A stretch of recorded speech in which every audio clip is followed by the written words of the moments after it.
Assalamualaikum warahmatullahi wabarakatuh. Selamat pagi, salam sejahtera untuk kita semua. Materi geografi kelas 12, interaksi keruangan desa dan kota, sub KD yang kedua, kali ini struktur keruangan kota. Kita awali dari pengertian kota. Menurut pemerintah, Undang-Undang Nomor 26 Tahun 2007, kota adalah wilayah yang mempunyai kegiatan utama bukan pertanian, dengan susunan fungsi kawasan sebagai tempat permukiman perkotaan, pemusatan dan distribusi pelayanan pemerintah, pelayanan sosial, dan kegiatan ekonomi. Sedangkan menurut pakar geografi, Bintarto, kota adalah bentangan budaya yang ditimbulkan oleh unsur alami dan non-alami yang ditandai dengan gejala pemusatan penduduk yang besar dan corak kehidupan bersifat heterogen, materialistis dibandingkan dengan daerah belakangnya. Ciri-ciri masyarakat kota sambil melihat di gambar, yang pertama sikap penduduknya individualistis, materialistis. Yang kedua, hubungan sosial bersifat patembayan atau gesel sekap. Adalah hubungan sosial yang terjalin atas dasar kepentingan tertentu. Masyarakat kota mereka setiap hari ketemu dengan orang banyak. Ya, di hari kerja mereka sibuk bekerja, di akhir pekan pun mereka bisa ketemu dengan orang banyak di tempat-tempat terbuka, open space ya. Di hari-hari sibuk mereka tetap bekerja luar biasa, tapi mereka tidak saling kenal. Ya, mereka hanya kenal dengan 1-2 orang yang berjalan bersama mereka. Selebihnya mereka tidak saling kenal. Itulah ciri masyarakat kota. Yang ketiga, adanya keragaman penduduk. Mereka datang dari berbagai tempat di seluruh Indonesia dengan berbagai latar belakang agama, ras, dan sebagainya. Yang keempat, norma agama, tradisi relatif longgar, kemudian pandangan hidup lebih rasional, dan tingkat pendidikan serta mobilitas masyarakat kota umumnya sangat tinggi. Selanjutnya, bagaimana ciri fisik atau bangunan di kota? Yang pertama adalah biasanya akan dijumpai gedung-gedung pemerintahan atau perkantoran. Ini saya zoom dulu ya, gedung-gedung pemerintahan atau perkantoran swasta dan lain-lain. Ini ada gedung DPRD Jawa Tengah yang disebut gedung Berlian.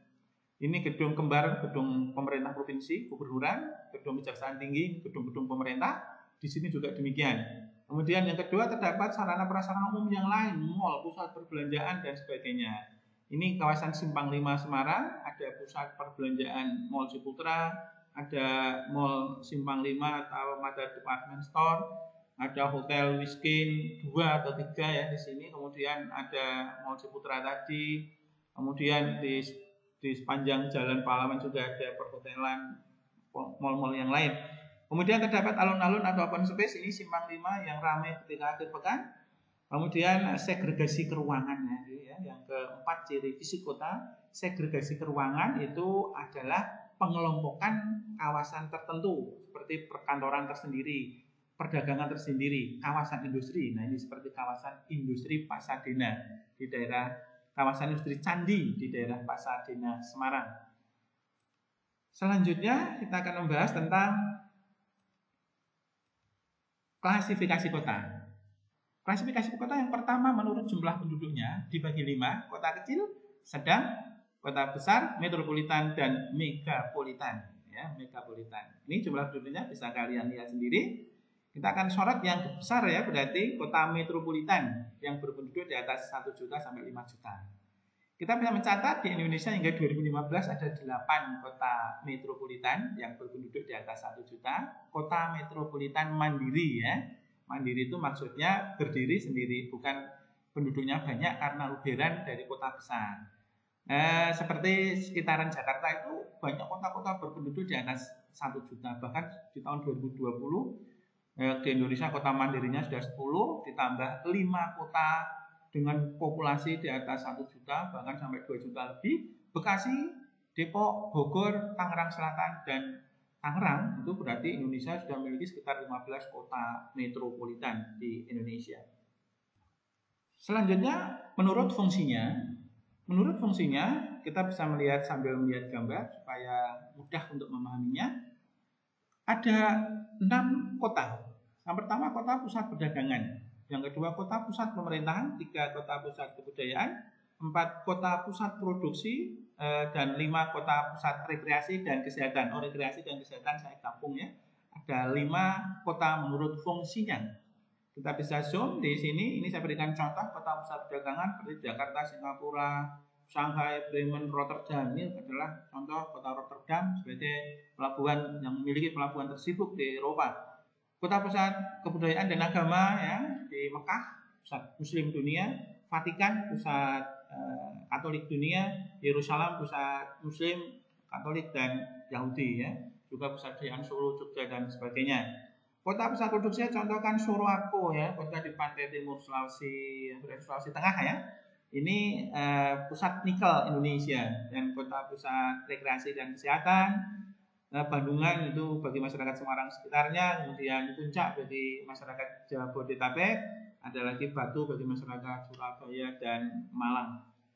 Kemudian klasifikasi kota yang ketiga adalah menurut sejarah dirinya ada 4. Yang pertama adalah kota-kota lama atau sebelum Masehi, yang kedua kota abad pertengahan, yang ketiga kota lama di Timur Tengah dan Timur Jauh, dan yang keempat kota modern. Ini adalah contoh-contoh kota yang berdiri pada masanya. Ini kota sebelum Masehi, Roma, Athena masih bertahan sampai sekarang, dan ini yang sudah tinggal sejarah namanya, yaitu Babilonia. Kemudian kota abad pertengahan, dua-duanya masih Genoa, Venesia. Ini gambaran kota Venesia ya, kota yang langsung kita keluar dari apartemen, dari hotel, dari rumah, dominasi jalannya masih memanfaatkan air ya, atau sungai dan laut. Kemudian kota-kota lama di Timur Tengah dan Timur Jauh, ada kota Kanton, Sriwijaya, Malaka, saya berikan Sriwijaya, tapi tinggal namanya ya, hanya tinggal budayaannya saja yang sampai sekarang masih kita bisa saksikan. Kemudian menurut tingkat perkembangannya ada 3 ahli yang berpendapat. Saya ambilkan yang pertama adalah menurut Lewis Mumford, membagi perkembangan kota ini menjadi 6 perkembangan kota. Yang pertama adalah tahap eupolis. Eupolis ini adalah desa besar yang siap berkembang tumbuh pesat dan akan menjadi kota. Levelnya adalah kecamatan. Ada Weleri, Kalibungu, Ciwidey, Babat gitu ya. Saya ambilkan contoh gambar di sini adalah di daerah Weleri di sana. Yang kedua adalah tahap polis, adalah suatu kota yang sudah berdiri kota, tetapi sebagian penduduknya masih agraris. Ya, sebagian penduduknya masih agraris. Saya ambilkan contoh kota kabupaten se-Indonesia yang barangkali posisinya pada tahap polis. Ini gambarannya, contohnya gambar Kabupaten Kendal. Selanjutnya yang ketiga adalah tahap metropolis. Ya, tahap metropolis suatu wilayah kota ditandai oleh penduduknya sebagian kehidupan ekonominya bekerja di sektor industri. Kota-kota metropolis di Indonesia yang tadi sudah kita sebut, ada kota Semarang, Bandung, Medan, Palembang, Batam, Makassar, mungkin nanti akan segera menyusul Balikpapan, Samarinda dan lain sebagainya. Ini contoh gambaran kota metropolis. Dan akhirnya menurut Lewis Mumford, kota yang berada pada puncak kejayaannya adalah kota atau tahap megalopolis, suatu wilayah perkotaan yang terdiri atau bisa menggabungkan dengan kota-kota kecil di sekitarnya. Jakarta dengan Jabodetabek, Surabaya dengan Gerbang Kertosusilo. Ya, di luar negeri ada kawasan Tokyo dan sekitarnya. Kemudian di Amerika Serikat ada kawasan kota Boston ya, di pantai timur Boston, Washington ya, yang memanjang di pantai Atlantik di sana, di pantai timur dari Boston sampai ke Washington. Kemudian ini adalah gambaran dari kota menurut Lewis pada puncak kejayaannya. Dan kemudian setelah puncak kejayaannya, kota juga akan mengalami masa penurunan, yaitu diawali penurunan yang pertama berarti posisi tahap kelima, Trianopolis. Mulai terjadi kekacauan pelayanan, kriminalitas, kemacetan dan lain-lain. Brooklyn, New York contohnya ya, di Brooklyn di New York sana ya. Kemudian setelah itu lama-lama kota juga akan mati, tahap nekropolis, sudah mulai ditinggalkan penduduknya. Kota lama Semarang, kawasan kota Jakarta, apalagi kota Raja Majapahit ini sudah tidak ada tinggal namanya. Kota lama, kawasan kota Jakarta itu adalah kota Belanda.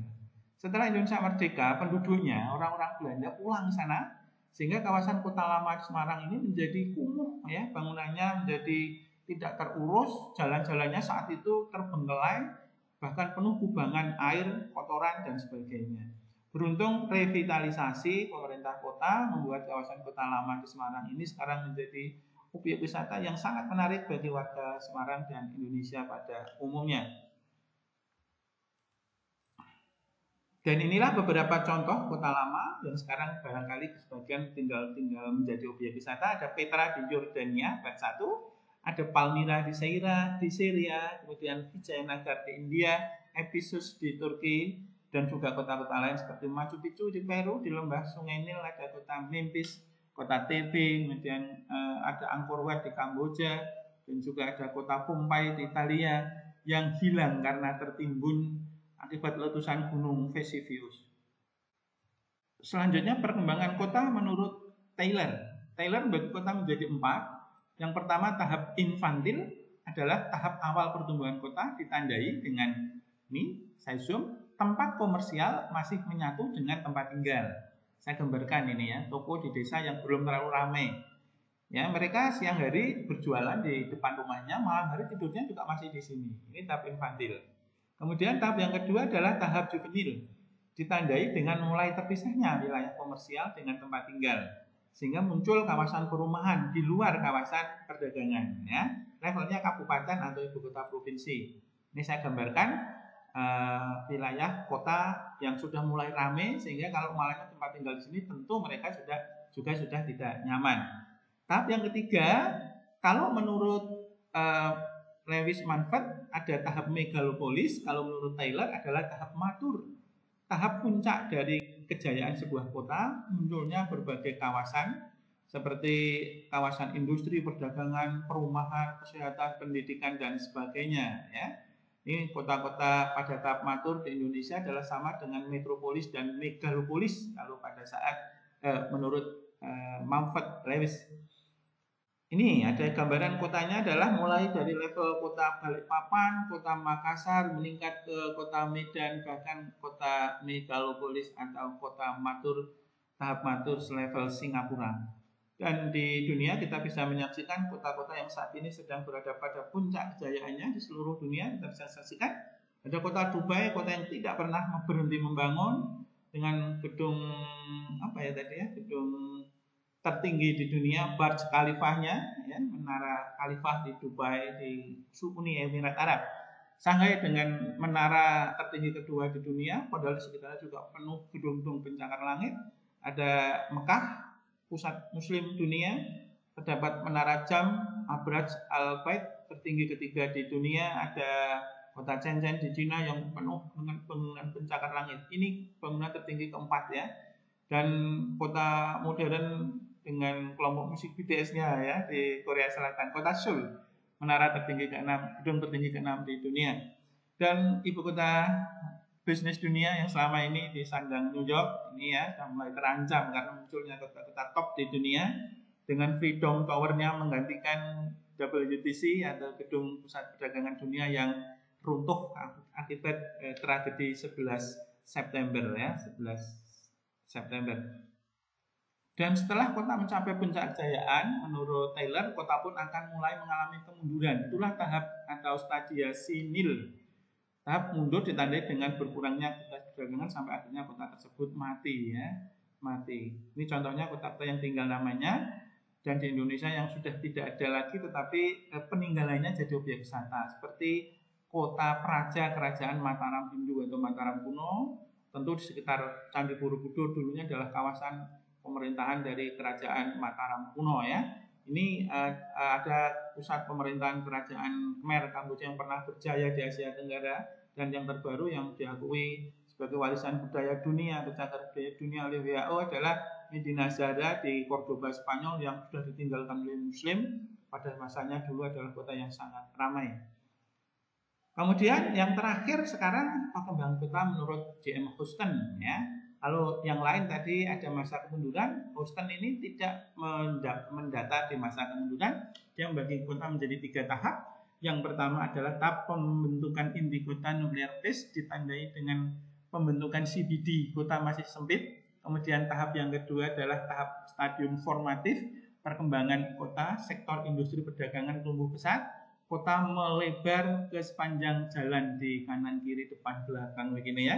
dan tahap puncak Giant Kota menurut Houston adalah modern pace, yaitu bergabungnya kota induk dengan kota-kota kecil di sekitarnya. Dan kita di Indonesia punya, bahkan pemerintah sekarang sedang merancang dengan 10 megapolitan resmi di Indonesia menurut Badan Perencanaan Nasional, dan 2 sudah jadi ya, barangkali 10 ini gagasan pemerintah. Dimulai dari Medan dengan Mebidangro ya, istilah Medan, Binjai, Deli Serdang, dan Karo ini ya, sampai dengan Manado ya, Bitung, Minahasa, dan Manado gitu ya.